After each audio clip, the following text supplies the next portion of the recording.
మెదక్ జిల్లా మాసాయిపేట మండల కేంద్రంలో బీజేపీ ఆవిర్భావ దినోత్సవ వేడుకలు ఘనంగా నిర్వహించడం జరిగిందని మండల అధ్యక్షులు వేణుగోపాల్ తెలిపారు. ఈ సందర్భంగా వారు మాట్లాడుతూ 45వ ఆవిర్భావ దినోత్సవ వేడుకలను ప్రతి గ్రామీణ ప్రాంతాలలో నిర్వహించడం జరుగుతుందని తెలిపారు. ఈ కార్యక్రమంలో మాసాయిపేట మండల అధ్యక్షులు వేణుగోపాల్, కిసాన్ మోర్చా మండల అధ్యక్షులు నాగేందర్ రెడ్డి, మండల ఉపాధ్యక్షులు నవీన్ యాదవ్, బూత్ కమిటీ అధ్యక్షులు రాములు, సాయి, నరేందర్, మహేందర్, శ్రీకాంత్, మండల అధ్యక్షులు విఠల్, ఎస్సీ మోర్చా మండల అధ్యక్షులు బాబు, బీజేపీ నాయకులు పాల్గొన్నారు. భారతీయ జనతా పార్టీని ఎన్నో దేశాలకు అత్యున్నత పార్టీగా పరిచయం చేసిన నాయకుడు మన నరేంద్ర మోడీ గారు. భారతీయ జనతా పార్టీ 45వ ఆవిర్భావ దినోత్సవం ఘనంగా నిర్వహించడం జరిగింది.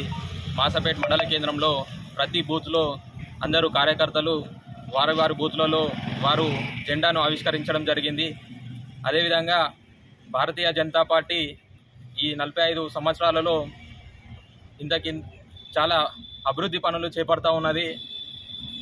మెదక్ జిల్లా మాసాపేట మండల కేంద్రంలో 45వ ఆవిర్భావ దినోత్సవము భారతీయ జనతా పార్టీ ఆవిర్భావం జరిగి నేటికి 45 సంవత్సరాలు పూర్తి చేసుకున్న సందర్భంగా మాసాయిపేట మండల కేంద్రంలో భారతీయ జనతా పార్టీ ఆవిర్భావ వేడుకలను ఘనంగా నిర్వహించుకోవడం జరిగింది.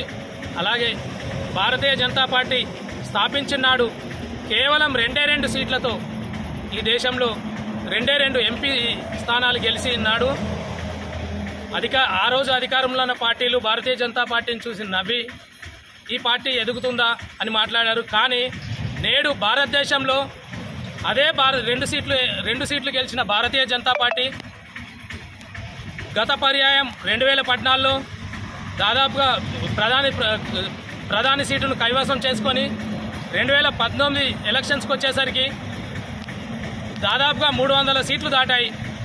ఆ రోజు భారతీయ జనతా పార్టీ భారతదేశంలో ఎదిగిందని అందరికీ తెలుసు. ఇంకా ప్రపంచ దేశాలకు కూడా ప్రపంచంలోనే అత్యధిక కార్యకర్తలున్న పార్టీ భారతీయ జనతా పార్టీ. ఈరోజు మరిన్ని అప్డేట్స్ కోసం మా ఛానల్ని సబ్స్క్రైబ్ చేయండి.